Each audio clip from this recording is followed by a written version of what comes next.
Thank you. Well, it's fun to be here. Vi kan väl snacka norska? Talar du svenska? Ja, jag pratar naturligtvis svenska. Jag snackar inte ens. Jag är född här i Skåne. Jag har göra en liten introduktion om who I am. Do you prefer me to do this in English? Yes. I could do it in Norwegian, and Danish and Swedish, of course. And actually, I could also do it in Spanish, but I'm going to stick to English. No, my French is under rebuilding. So I'm born here many years ago, and I grew up there. And came to the United States as an exchange student in 1966. And then I went back, of course, and finished my school and the compulsory military service and law school, and I became a judge. And then I joined the Foreign Service, or as we say, på svenska, utrikesdepartementet, eller på norska, utrikesministeriet, yeah. So, and that I did 1976. And I spent 38 years in the Foreign Service. I was mostly stationed in Latin America. I lived about 20 years in Latin America, hence the reason that I speak Spanish. I also spent 4.5 years at the Swedish Embassy in DC, and I spent some time in Rome, in Vienna, and 4.5 years in Brussels in the European Union institutions. For several years I was ambassador for what we call the station in Stockholm for what we call the Baltic Sea area, which includes what you see on the map here, basically everything, except we didn't let the Belarusians join us because we considered Belarus to be a dictatorship, and it's as it still is. However, we had Russia with us for many years, and I became quite a good friend with a person called Sergei Lavrov, whom I probably do not want to meet again, because I left that job in 2007, when we still had hopes that the former Soviet Union, the Russian Federation, could possibly develop in a, shall we call it, Western or democratic way. Well, those hopes ended in 2007 with President Putin's speech at the NATO Security Conference, and we all knew that it was not going the right way. And as you all know, that has been proven thereafter with the invasion of Georgia in 2008 and the subsequent invasions of Ukraine in 2014 and 2015, and now 2 years ago, 2022. So I don't want to have any more beers with Sergei Lavrov, because we don't have probably very much to say about. I traveled extensively in this area because of this job as an ambassador for this the Baltic Sea area. So I consider myself to know a bit. It's like all diplomats. We know a little bit about many things. We don't really know anything profoundly. We know a little bit about many things. So I've been basically everywhere here, from up here to, well, I spent my childhood, my teenage years, I spent in Copenhagen, of course, because the beer was free, which it wasn't on the other side of the Straits. So that's how I came there. So I retired in 2014, moved to Chile in South America with my then Chilean wife, my second wife. That didn't last long. I moved to Alaska And we met my high school sweetheart from Michigan, Wow. Diane, and we married. And unfortunately, Diane passed away a year ago. So I'm not going to go into that because, as my friend Jim back there in China knows, I will start crying. So we won't do that. So let's look at this. The Swedish road to NATO membership. Well, it was a very frustrating couple of years since February 2022, when Putin invaded Ukraine. Again, we have to remember it was the third time. And of course the Ukrainians have memories of other, well, let's say Soviet intrusions back in the 1930s. Stalin basically starved between 4 and 5 million Ukrainians to death, intentionally. So it's not very difficult to understand why they are fighting the Russians as they are. Now, Sweden's path or road to NATO, it did not really have a fast track, as you know.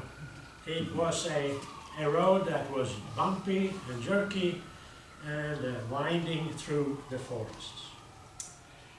And now with this third time Russian, this time full-scale invasion of Ukraine, in order to seize the Ukrainian capital and to eliminate the president, Zelensky, who we all know well by now. When the Russian Federation did this, the Russians violated the United Nations Charter, which stems from 1945-1946, when the United Nations was founded in San Francisco. That charter, which is international law, only permits violence or war in the case of self-defense. And also if the actions, the violence, the war is mandated by the UN Security Council. So not only did the Russian Federation violate the international law in this respect, it also violated something that goes under the name of the 1994 Budapest Agreement. Budapest, the capital of Hungary, or the Budapest Memorandum, which is from 1994, which means that it's basically signed 3 years after the implosion of the Soviet Union and the creation of 14 independent states plus Russia, so 15 newly independent states, including Russia. Now this 1994 memorandum came about after long negotiations between, well, it involved actually the presidents, the Russian then President Boris Yeltsin, a man who was seldom sober, the Ukrainian then President Kushma, and the US President Bill Clinton. And then we add to this the then British Prime Minister John Major. Now, under the terms of this agreement, Ukraine agreed to let go, to, what's the word in the proper word, relinquish its nuclear arsenal. It was at the time the world's third largest nuclear arsenal in Ukraine. Now, and they agreed, the Ukrainians agreed to ship these to the Russian Federation to have them decommissioned, put out of use. This made it possible for Ukraine to sign what we call in diplomacy the Nuclear Non-Proliferation Treaty, the NPT Treaty, as a non-nuclear state. In exchange for giving up their nukes, these countries that I mentioned, the US, Russia, well, I don't need to repeat them again, but including Russia, they, in the Budapest Agreement memorandum, guaranteed Ukraine's territorial integrity and sovereignty. So it's a very important document which, when it's signed and ratified by these states that I mentioned, it becomes international law. So basically, Russia violated everything that we know in international law with the invasion of Ukraine. Well, it did done so, of course, also previously with the takeover of Crimea in 2014 and the invasion of Donbass in eastern Ukraine the following year. Now, this attack on, we don't see Ukraine here, do we? No. It's down here, just underneath Belarus. Now, this Russian attack really had an impact on the Finnish way of thinking. And I've checked that with the present Finnish ambassador in Stockholm, who is a good friend of mine and an ethnic Swedish speaker, by the way, with a Swedish name called Maja Henriksson. I worked with her for years and years, traveling the northern area. And the memory of this, what the Soviet Union did back in October, November 1939, namely the attack. This was in Finland, when the Soviet attack on Finland. It's still fresh in memory for the Finns. They have a long memory. So this, of course, the Russian invasion caused an enormous alarm in the Finnish thinking. And the then president of Finland, who is no longer the president after elections, Sauli Niinistö, he hurried to Washington after February 22.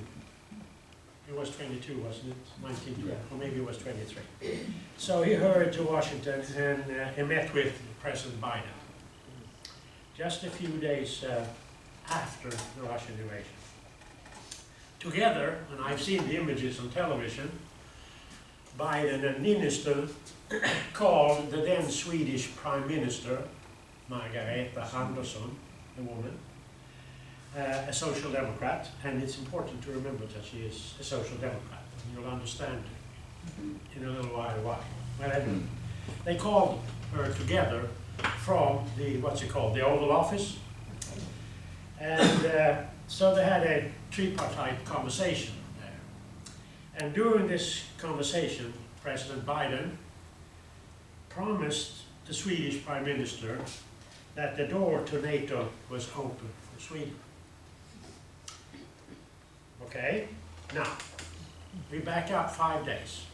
5 days before the Russian attack on Ukraine, that is then on February 17, 2022, the Swedish, also of course Social Democratic Foreign Minister, Anna Linde, whom I don't know, but I know she speaks the same Swedish as I do, which is incomprehensible for most people, because it's from down here, and it's called Eastern Danish. She had, on February 17, she had delivered the yearly foreign declaration, is it called, when you translate it into English. Utrikesdeklarationen, how they get that to the foreign declaration, I don't know, but I am not the translator. Anyway, that's a yearly thing. And in this declaration on February 17, Anna Linde firmly sat down that Sweden would not join NATO. February 17, okay? And at the same time, more or less, the also, of course, Social Democrat Minister of Defense, Per Hultqvist, difficult name, he separately from Anna Linde declared, really hammering it in, that as long as he was in charge, Sweden would not join NATO. Okay, that's February 17, 2022. So, for many people, it seemed like it would not be so strange to rethink the policy which had been Swedish policy for 210 years of non-alignment. it appeared to be necessary in the light of the Russian aggression. The Swedish Social Democratic government, as you have now understood, hesitated. This was hard.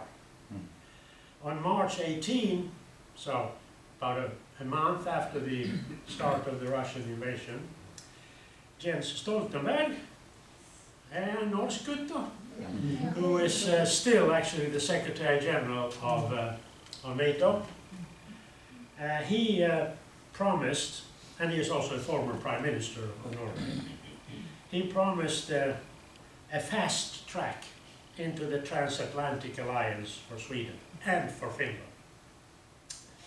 Well, on April 13, still 2022, the Finnish, at the time a Social Democratic Prime Minister, Sanna Marin,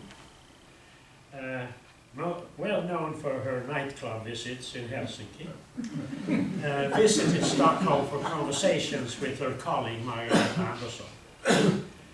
They obviously had to speak English, because Sanna Marin, unlike most or all Finnish prime ministers that I have heard of, except Sanna Marin, she didn't speak Swedish. So but she managed anyway in English, I assume, not French, to convince Margareta Andersson to change opinion about NATO.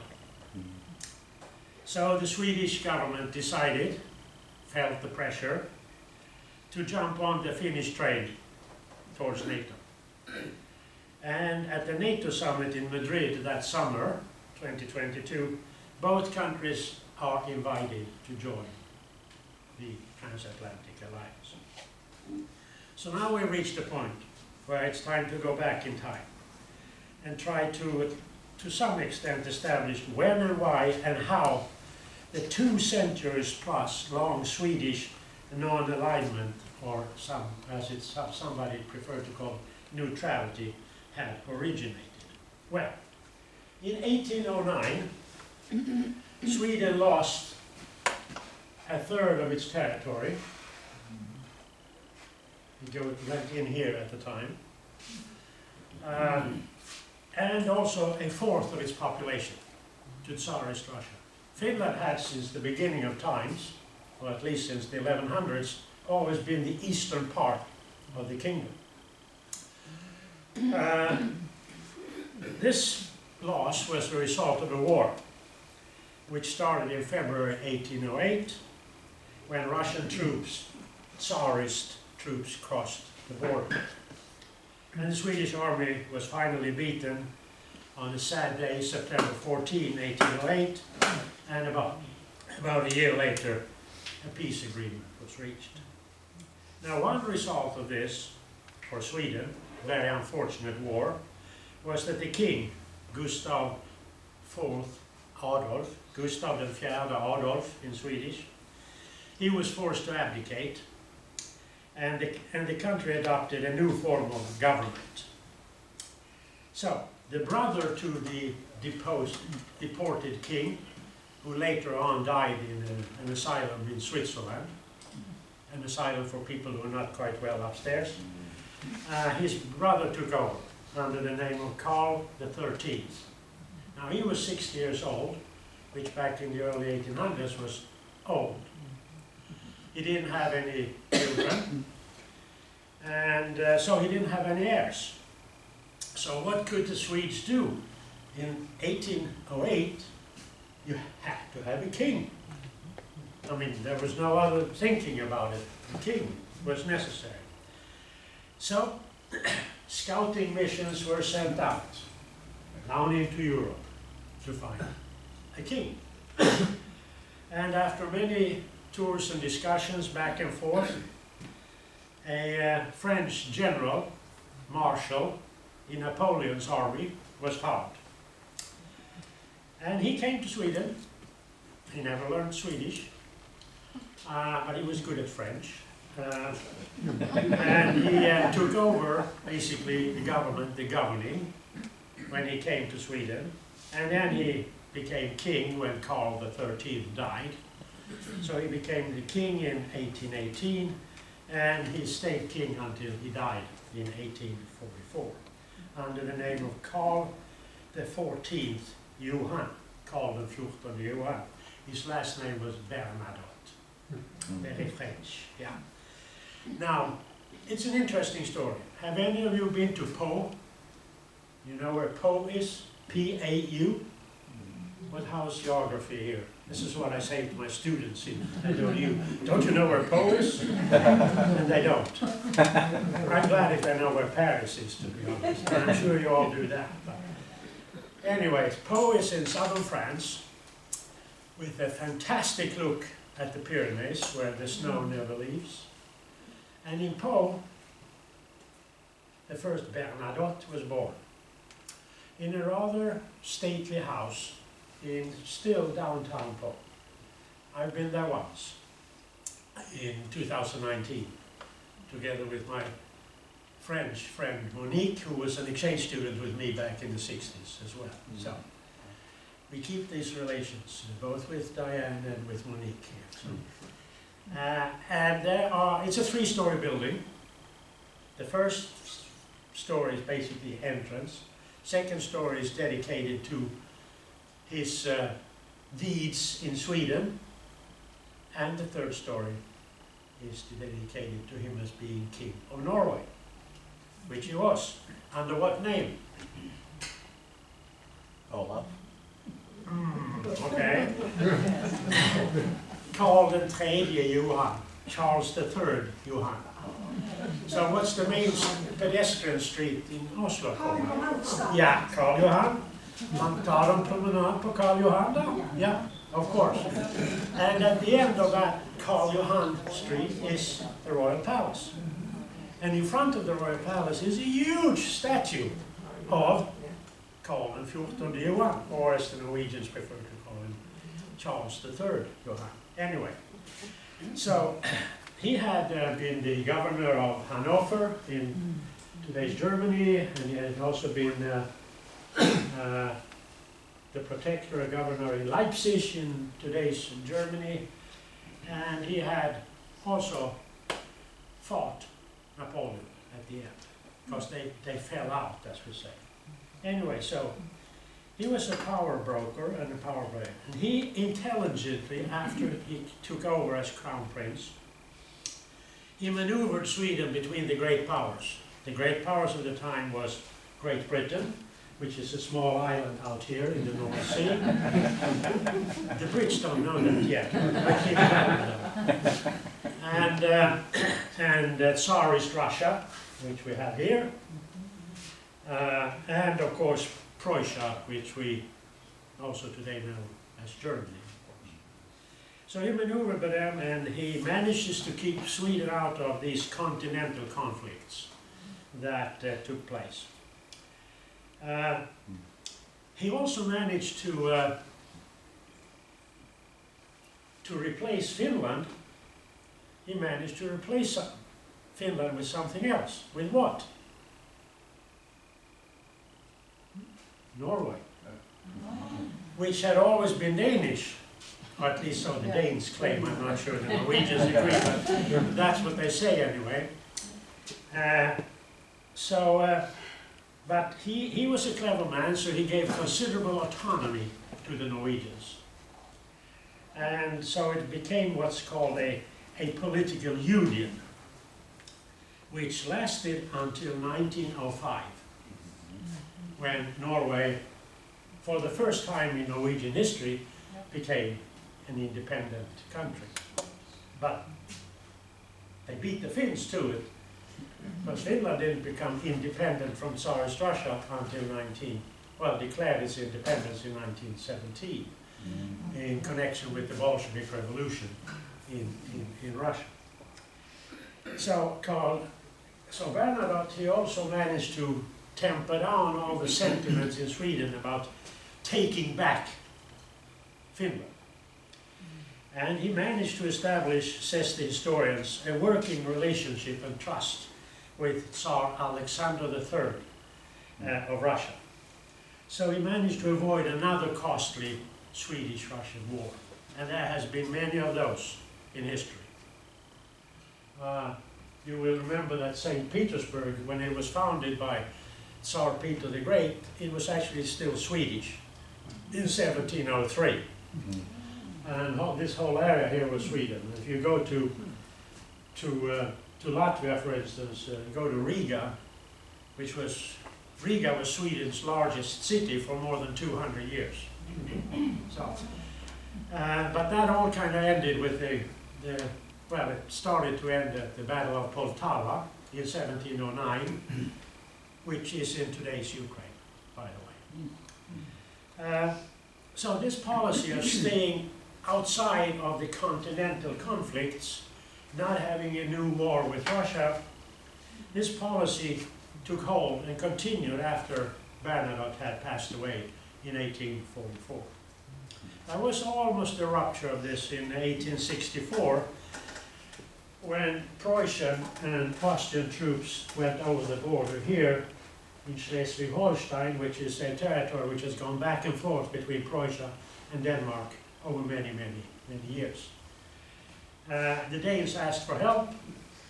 The Swedes heard and sent troops to Denmark, but they never came further than to this island in the middle here, which is called Fyn, so they never saw any battle, so Sweden managed to stay out.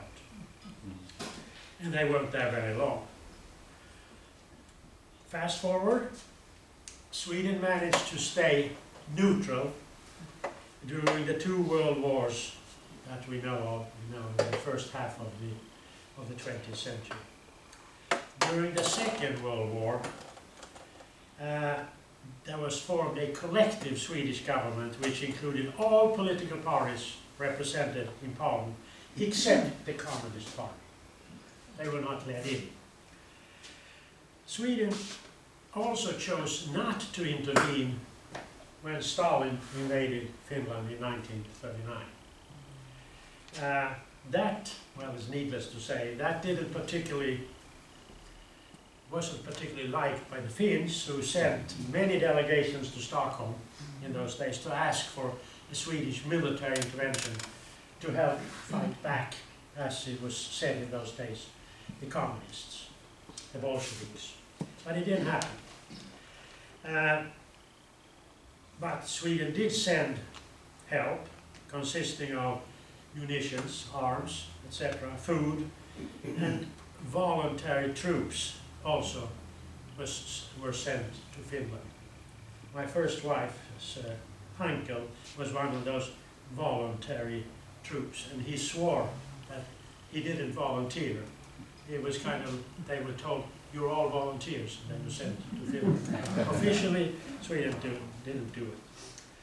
Then Finland joined Nazi Germany in June of 1940, when Hitler decided to invade the Soviet Union. And then Sweden became very critical of the Finns. This war, the so-called continuation war, resulted in even more, not very extensive, but resulted in Finland losing even more territory in what we call this area, Karelia, up here. I mean, there's Petrozavodsk over here. You can, for instance, if you've seen movies about the Norwegian crown princess, well, she was a Swedish princess married to the Norwegian crown prince. When she shipped off to the United States, her husband went to London together with the king, whose name I believe was Håkan at the time. She left from Petrozavodsk, which is up here, because it's ice-free up here, year-round. Or it was ice-free in those days. Now it's probably always ice-free because of global warming. But anyway, so that was not so very popular in Sweden, and Finland had to agree to a separate. They needed to agree to a separate peace treaty with the Bolsheviks, with Stalin, and they did that in September of 1944. Although there was not a final agreement until a couple of years later. That meant suddenly that all the German troops in Finland, which had been until that separate peace agreement, had been allies of Finland, they suddenly became an occupation force in Finland. So the Finns had to turn their guns around and shoot at the Germans, who were mostly stationed up in northern Finland. And And that meant that the war came very, very close to northern Sweden. I mean, that's only a river here, Torneå Älv, but it's not very wide. So. Peace came to Europe in May 45, as you well know. Finland found itself in a very precarious situation. It had lost 2 wars against the USSR, Soviet Union, and the latter one of those on the side of Nazi Germany, which was also defeated. So, in order to avoid at least the risk of being once again sucked into Russia, the Soviet Union, the Finns had to agree, or they saw themselves obliged to accept something called the Friendship and Cooperation and Mutual Assistance Pact, which we usually call the VSP Pact, and that's Swedish, Vänskaps- och biståndspakt, Friendship and Support Pact. And as I just said, Finland had not been an independent country very long, since 1917, and had also fought, the Finns, they don't particularly talk too much about that, had also fought a very bloody civil war after the Declaration of Independence between the Reds and the White, similar to what took place in Russia or the Soviet Union after the Bolshevik Revolution. So they wanted to keep their independence. Now, mindful of this position, which Finland found itself in, and being Swedes determined to stay out of competition between the greater powers, Sweden proposed a so-called Nordic Defence Union or Nordic Defence Alliance to its Nordic neighbours, minus Iceland, which we have out here in the North Sea. Iceland had already, at the beginning of the Second World War, been occupied by the Brits in order to prevent the Germans from coming there, and the Brits were later replaced by the Americans. And in the midst of the war also, Iceland declared its independence from Denmark, which is an interesting way of doing it. You have a piece of territory which is occupied by foreign troops, and it declares its independence from the mother country. But it went well. The Danes never said anything about that, as far as I know. Now, the Soviet Union was not very happy with the Swedish proposal. And Finland started to hesitate about the Nordic Defence Alliance. And Finland, of course, they were hesitating because they were afraid that the Soviet Union would claim the right, according to the Friendship and Support Pact, to station troops in Finland. And also on these islands here, Åland, which had been declared by the, not the United Nations, the predecessor to League of Nations, had been declared as a non-combat, non-armed area. Åland is an interesting group of islands. It belongs to Finland, but nobody speaks Finnish there. They all speak Swedish, so it's interesting. But it's kind of a lock to the Gulf of Bothnia up here. So anyway, so Finland, and also after these negotiations, Denmark and Norway, they had both been occupied by Nazi Germany during the war. They found that their security demands would better be met by joining NATO, which was founded in 1949 in Washington. So there's going to be a big celebration in Washington this summer, celebrating 75 years of NATO, and Swedes can participate. How's that? Well, anyway. So Finland decided, thereto forced to opt for non-alignment and neutrality between NATO and the Warsaw Pact, which was founded by the Soviets, including what we used to call Eastern Europe in 1955.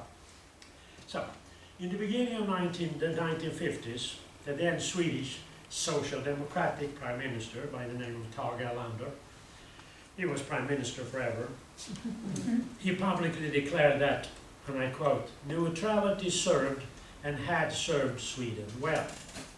The implication of this was clear. Sweden had, although already in 1946 joined the United Nations, But since then, since this expression by the then Prime Minister, this notion of non-alignment in peace, aiming for neutrality in war, became as close to a religion as is possible for the Swedish Social Democrats, a party which governed Sweden since the 1930s and not being interrupted in power until 1976. In the mid-60s, Sweden decided to abandon its quite advanced plans to build its own nuclear weapons. The construction of those weapons had arrived almost at completion in Sweden in the 1960s, much closer than what has publicly been recognized. Having spent 40 years in the foreign service, I know that we almost had the bomb when the political decision was not to carry it out. So in 1968, Sweden signed the NPT treaty, and of course, after knowing that the country, Sweden, was unofficially covered by the US or NATO, mostly the US nuclear umbrella. Now, based on my previous work life, I know that Sweden didn't assume that. Sweden knew that. The US promised to come to assistance. So a close but officially confidential security cooperation with the West, meaning the United States, was initiated already in the 1950s, and it deepened in the 60s and the following decades. Swedish radar and surveillance aircrafts flew very close to here, looking into Estonia, Latvia, and Lithuania, which now were, so to say, Soviet socialist states during the Cold War. And Swedish fighter jets flew deep into Polish territory with cameras clicking. And that this intelligence was immediately sent to London and Washington. Already in the 1950s or 1960s, Sweden built landing strips that could take down the B-52s, which was a modern airplane in the 50s. But officially and religiously, Sweden stayed non-aligned. Thereby, I think, to a great extent fooling its own population, or at least keeping the Swedish population, myself included, in the dark. In parallel, Finland, of course, was walking this tightrope, keeping the Soviets happy between the West and the USSR, with this VSP pact hanging like a sword. What's the sword called in the Greek mythology? Damocles. Damocles sword hanging over the Finnish neck. But Swedish neutrality, non-alignment. When I come back from DC in 1984, I'd spent 4 years in the Swedish Embassy in DC. I became something called head of section for North America, whatever that meant. There was no section, it was me. I took several delegations from the Pentagon and the State Department up here. There's an Air Force base here. And then we flew helicopters all over here. And we showed the Americans everything we had. And all the guns pointed not west, but east. And I know very well that my colleagues who dealt with Soviet Union, they didn't show the Soviets anything. They didn't have any delegations to show around. I had some memorable trips up there with Pentagon and the State Department. So, 1991 comes, the USSR implodes, right? The former Soviet satellites in Eastern Europe, they suddenly become independent or declare their independence. Germany reunifies quite quickly, and the Baltic states once again become independent, which they had been between the two world wars in the early 1900s. So, Sweden found that, oh, something has happened. I mean, we wake up slowly. in Sweden. But anyway, some of the politicians woke up and found that the chessboard had kind of changed. Okay, so what do we do? Well, after some serious thinking within the Social Democratic Party, Sweden applied for membership in the European Union, which had been agreed as a successor to the European Community in 1993. The Finns were surprised because the Swedes forgot to check with the Finns. Kind of the big brother syndrome that has always been kind of the Swedish way of thinking of our Nordic and Scandinavian brothers and sisters. So anyway, the Finns were not happy, but they saw where the train was going. So did, by the way, Austria and Norway. And Denmark was already since 1973 a member of the European Community and now the European Union. The Finns have never really forgiven us for this. The now recently elected Finnish President Alexander Stubb, who was a good friend of mine years back before he was president. When they become president, it becomes more difficult to come and see them. Anyway, he made a state visit to Sweden a couple of weeks ago. It's customary that the first foreign visit that a newly elected Finnish president will undertake will always go to Sweden. And they will not be forgiven if they don't do that.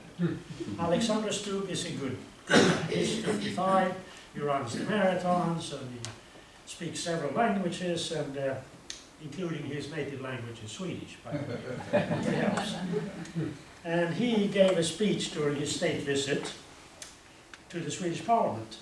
And he couldn't help but mentioning the sort of that Sweden had actually, back in the 90s, overlooked to talk to the Finns about applying for membership in the European Union. But he said, and this cannot be translated, he said, "Surt sa räven om rödbären." Well, you can think about that one. But the Finns were quite upset. But Sweden and Finland and Austria actually joined the EU on January 1st, 1995. Although not until, so to say, consultative plebiscites had been held in all the countries. And in this election campaign, in view of the plebiscite coming up, neutrality, at least in Sweden, played an enormously big role. Because we are now in, let's say 1993, 1994, the Social Democratic Party has come back to power in 1994, and their religion is still neutrality, non-alignment. So we had to have plebiscites, which I don't think we should have, but we had a plebiscite, and it happened in Sweden in November 1994, and 52.9% voted in favor of the European Union in Sweden. Finland, much more eager than Sweden to join the West, show its Western credentials. They had previously had their plebiscite in October, and there the results were 56.9% for joining the European Union. And Austria had voted in June, and Austria is where it is, in the middle of Europe. You can have many concerns about Austria, even today. I only served there 1 year, and I was happy to leave. And Norway opted again in a plebiscite for the second time to stay out of the EU. The first Norwegian referendum or plebiscite was held in 1972. So Norway is still out. Now, through this EU membership, we are now on the road to the West. Finally, it's taken us an enormously long time to understand that we actually belong in the West and not in the East. I mean, in the 1990s, Sweden was probably the most Americanized countries with one McDonald's in every street corner. So there was really no doubt. So we became politically, Sweden and Finland, of course, and Austria, we became politically allied with other European states through the Treaty of the European Union. And no longer was the sword hanging over the Finnish necks. Their forced neutrality, up on the Finns' forced neutrality was no longer forced because the VSP Pact had, I think, ceased to exist already in 1992. Now we start on the road to NATO. Now we have finally, both of us, and I remember Sweden tried to sell its fighter jet to Finland before Finland decided. And I happened to sit in something called I was the foreign minister's representative in something called the Parliamentary Committee on Munitions. And that committee had to grant permission for Sweden to sell submarines or airplanes or whatever it was. And Saab wanted to sell the JAS Gripen, which is a good aircraft, to Finland. And I remember saying to people at Saab, no, don't bother. The Finns will want to show that they belong in the West. They will buy American. And they did. They bought the F-18s, now to be replaced by the F-35s, by the way. Still not buying Swedish. So. In 1994, both of these countries became NATO partners for peace. And in 2014, after the Russian first invasion, the seizing of Crimea, Finland and Sweden became something called NATO-enhanced partners. And in the later 1990s, the Finns, they are always pragmatic. The Finns are good people. They have a Swedish heritage, and they seem to do everything right, whereas Sweden is slow. They started to openly discuss what they call the NATO option. And they made it clear that the VSP Pact could be forgotten. Now, Sweden, of course, steadfastly, very stubbornly maintained what I call by this time imaginary non-alignment in the 90s. That said, in 1997, some say 1999, the Liberals, it's a Swedish political party, declared that the party was positive to a NATO membership. The moderate party, a little bit more conservative, followed in 2003, but the Social Democrats, the left, they used to be called the Communists, but they had to change name after the implosion of the Soviet Union. And the Greens, they were not moved. There was another party as well called the Center Party, used to be called the Agrarian Party back in the days. They wobbled. And when after the migration crisis in 2015, after the war in Syria, and when we had a neo-fascist, they called themselves not that, I call them fascists, became a force to be concerned with on the Swedish political map. This party, nationalistic and populist, was against. Against the NATO membership was also public opinion. Because, of course, the Swedes have lived since the 1950s in this imaginary world of neutrality. Religiously, and I use the word intentionally, religiously preached by the mostly governed Social Democrats. Then 7 days after Anna Lindhe's foreign declaration in 2022, the Russian Federation attacked Ukraine. Public opinion in Sweden went from here to here when it comes to NATO. And the Finns stayed there, always pragmatic and thoughtful course, and activated the so-called NATO option. The Swedish Social Democrats took what I can only call a quick and fast-paced Canossa. You know what Canossa is? Go to Canossa. Yeah. And we have to kind of come to terms with your sins.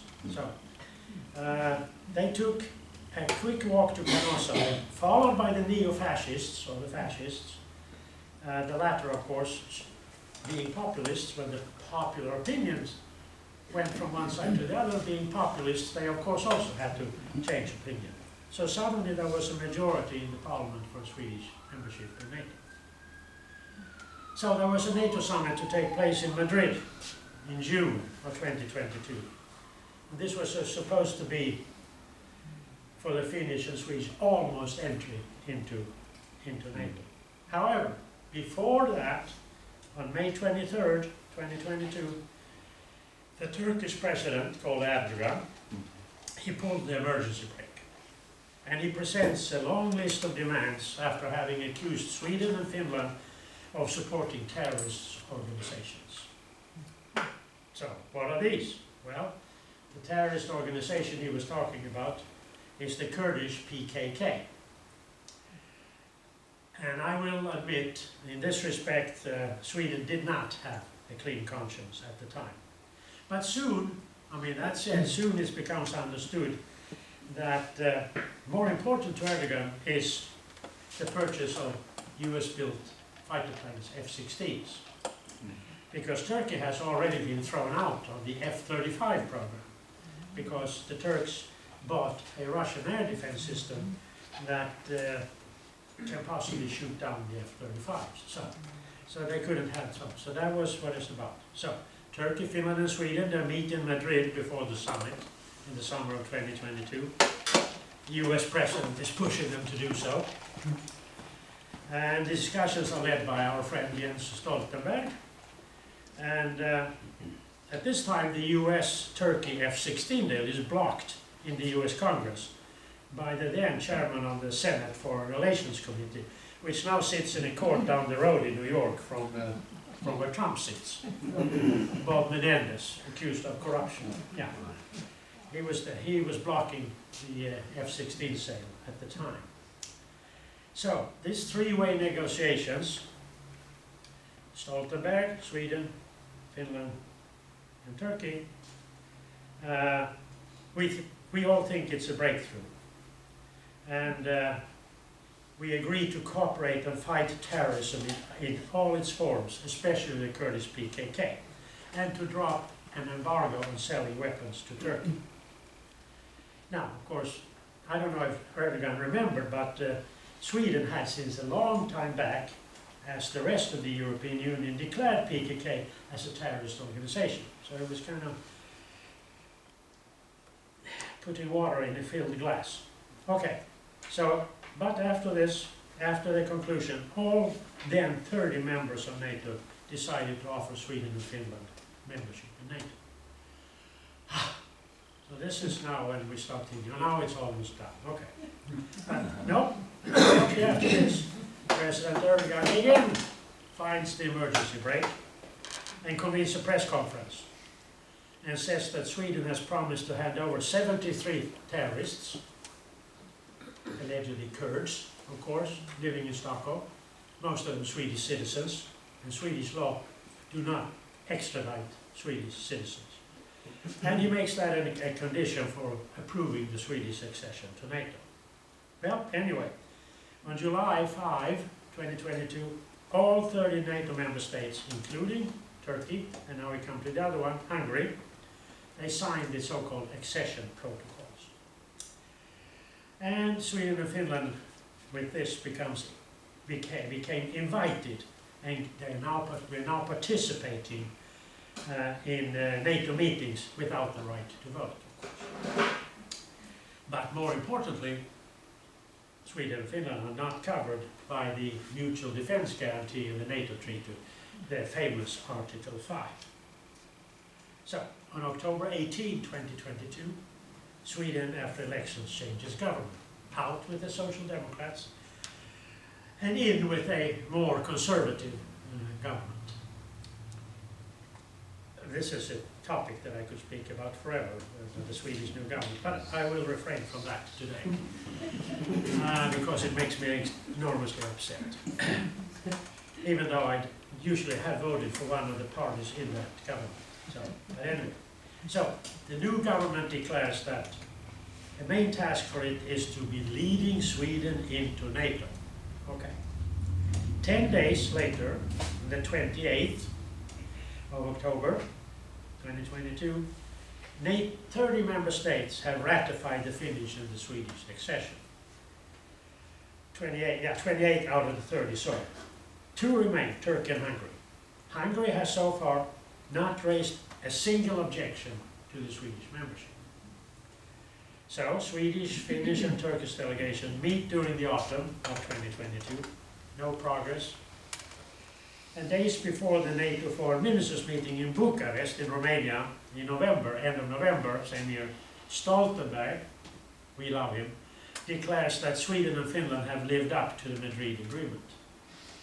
And he says, he makes it abundantly clear that he wants Turkey and Hungary to ratify the applications as soon as possible. So, but the situation is deadlocked. Hungary's Prime Minister, an illiberal, authoritarian, has authoritarian streaks, he says that the Hungarian Parliament is not meeting until February 2023.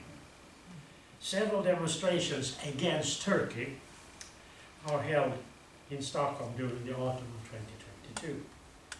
On January 12, 2023, a doll picturing Erdogan, President Erdogan of Turkey, is hung by the feet in front of the Stockholm City Hall. And on January 21st, a Danish far-right politician, mind you, Danish far-right politician, burns the Quran close to the Turkish embassy in Stockholm. This will be one of several Quran burnings that spring. Majority of these are carried out by an Iraqi Muslim. And you kind of wonder, but okay, let's just leave that for now, but it's interesting. And the Turkish president and his foreign minister, they are definitely not pleased with Sweden. And the Turkish foreign minister says that it's pointless to hold NATO talks with Sweden. Okay, in February, Secretary of State Blinken, the traveling man, makes it clear, quote, no F-16s as long as Turkey does not approve or ratify the Swedish application. Okay, Sweden continuously look at Erdogan's red stop sign, but Finland gets a green light from Erdogan and joins on March 17, 2023. On March 27, Hungary's parliament ratifies the Finnish protocol, and Turkey does the same, and Finland becomes NATO member state 31 on April 14, 2023. So, a year ago, more or less. Now, in May of 2023, Orban comes out and declares that Hungarian and Sweden relations are, quote, terribly bad. Yeah. Okay. Now, mind you, Hungary is a member of the EU and a member of NATO. So how can Swedish-Hungarian relations be very bad? Well, in essence, it means that he doesn't like that several Swedish, mainly EU parliamentarians, Swedish politicians elected to the EU Parliament in Brussels and Strasbourg, have criticized Hungary and Orban and his political party, Fidesz, for not living up to the EU democratic standards. He doesn't. So, I mean, it's criticism, but I mean, it's telling the truth. But if you're an authoritarian, you don't want to hear the truth. So, Sweden goes on, tightens its so-called terrorist legislation, but Erdogan continues to be critical and saying that terrorists are still walking the streets of Stockholm. NATO convenes its next summit, meaning the meetings of the head of state or head of government, in Vilnius. Lovely city. You can stand in Vilnius and look into Belarus. It's that close, actually. And that happens in July 2023. Shortly before that, the new Swedish Prime Minister goes to DC and is briefed by President Biden. And the US makes it clear that Congress will be pushed to allow F-16s to Turkey, but only if Erdogan first says yes to Sweden and NATO. Okay? Okay, on July 10, on the eve of the summit in Vilnius, the Swedish Prime Minister and Erdogan reaches an agreement that Erdogan will, quote, work for Turkish Parliament to approve the Swedish application as soon as possible. Now, you have to remember, the Turkish Parliament is a rubber stamp parliament, meaning what Erdogan says goes. They don't have an opinion of their own in Parliament in Turkey. So the Swedes think, the Swedish government, oh, finally the situation is now under control. However, once again, for the third time, Erdogan again convenes a press conference and states that Sweden will have to wait for approval, which probably will come, according to Erdogan, in October of 2023. The Hungarian Prime Minister, Viktor Orban, repeats that the Hungarian position is unchanged, namely, which he has said from the beginning, Hungary will not be the last country to approve Sweden's NATO membership. Okay. Now, within the NATO group, now 31, including Finland, the patience with Turkey and Hungary is wearing very thin. And there is a NATO defense ministerial meeting in October, and Turkey is pressured. And October 23, 2023, yes, Erdogan finally sends the so-called NATO protocol to the parliament for ratification. But the circus starts again. On December 19, Erdogan, for the first time, openly admits that Turkish approval of Sweden is dependent on the US Congress approval of the Turkish request to buy F-16s. All right, politics. So the situation evolves to become a give and take game between the US and Turkey. But surprisingly to us all, is this time we are kind of chewing, you know, and mouth is coming out of our mouth, and you know, we're all very upset. On January 23, 2024, this year, the Turkish parliament approves Swedish membership to NATO.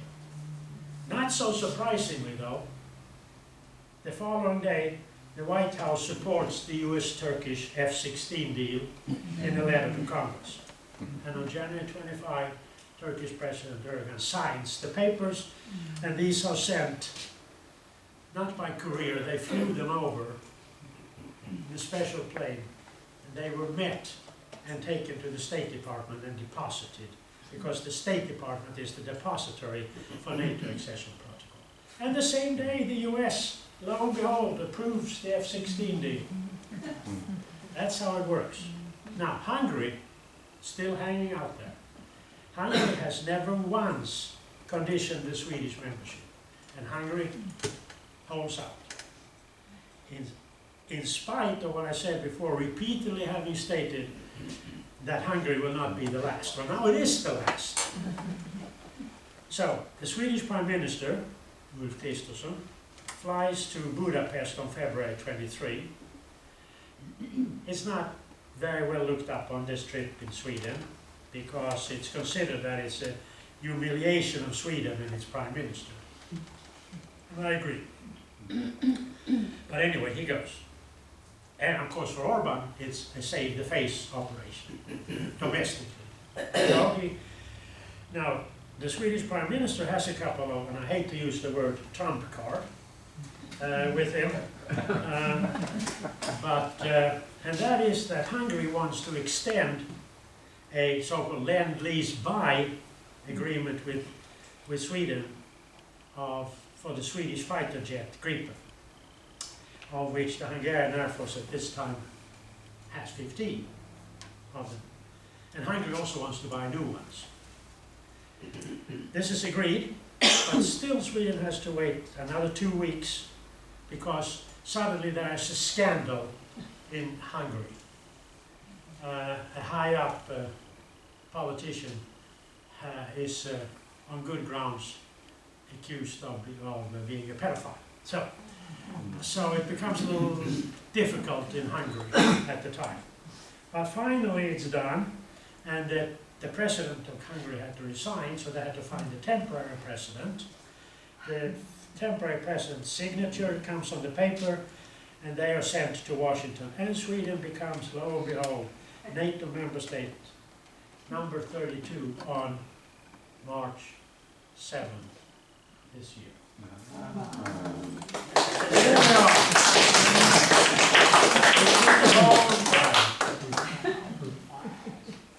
Well, we're there now. We should have been there many years ago. And it wasn't popular when I said that in the foreign ministry. But it was kind of the truth that needed to be told, and everybody knew it. But of course we had to be mindful of our Finnish friends. During, at least when the VSP Pact was still valid. Because the VSP Pact gave the Soviet Union and the Russian Federation until 1992 to station troops in Finland if they considered the geopolitical situation to deem that. So we had to be mindful of that. But still, it was a little bit slow, I think, but now we're there. Okay, I've taken up a lot of your time. I didn't know how long this would take. Did it take very long? Yes, it did. You're still awake. We're still awake. Yeah, that's a good thing. Yeah. Okay, do you have any questions or criticism or whatever? Yes. What role did the Winter Olympics have with any of this? Which Winter Olympics? Sochi and Beijing. Well, I think the Beijing, let me think here, gotta get them right. I think the Beijing Winter Olympics was important in the sense that Putin went to China just before the Olympics, if I recall correctly. And it is obviously known that Xi in China told Putin not to invade Ukraine before or during the Winter Olympics. In, was it 20, I can't remember, 2020? 2022. Yeah, 2022. Sochi, well, Sochi was just a scandalous thing. I mean, the Russians were doped out of their minds, which we later found out, of course. So it didn't, I don't think it played any role for the Swedish-Finnish NATO thing, but it did play a role for the timing of the invasion of Ukraine. Yes. Anything else? So the pendulum swung to popular, the populace recognizing NATO. Where's that pendulum now in Sweden? It's still there. Yeah. Yes, I mean, to be very honest, the fascists, the Sweden Democrats, and not Democrats, but that's the name of the comic. They are deep down not in favor of it. If you're nationalistic and but they are populists, so they will stay with it. So, I mean, that's in Parliament. Among the population, I think we still have 65 to 70% in favor of the NATO membership. Where there is the critical voices, they come up so often, and we've had discussions about it. Finland, Norway, and Denmark has in its access agreement to NATO had a prohibition for the US or Great Britain or France, for that matter, to station nuclear weapons on their territory. Sweden and Finland didn't even ask for that. So sometimes this criticism comes up. What if the US decides to place atomic bombs at the Air Force base in Luleå, or here where I was a judge at an Air Force base there? But I mean, it's not really a question, but it pops up every so often. And we have had enormous maneuvers with Swedish participation before March 7 and several after. I mean, Sweden is the owner of this unsinkable aircraft carrier here, Gotland, which is a large island, beautiful island. There's, of course, an airfield there, and the US Marines have been, and the Navy SEALs there have been swimming to that island and jumping to that island several times already. Because this is kind of the one who dominates this island and these islands. You dominate the Baltic Sea. And now the Baltic Sea is basically a lake in NATO. Except for here, Kaliningrad, which is Russian, and this little part here. That's the Russians' only access to the Baltic Sea today, because these are all NATO members. So is Poland. All right, thank you so much for listening.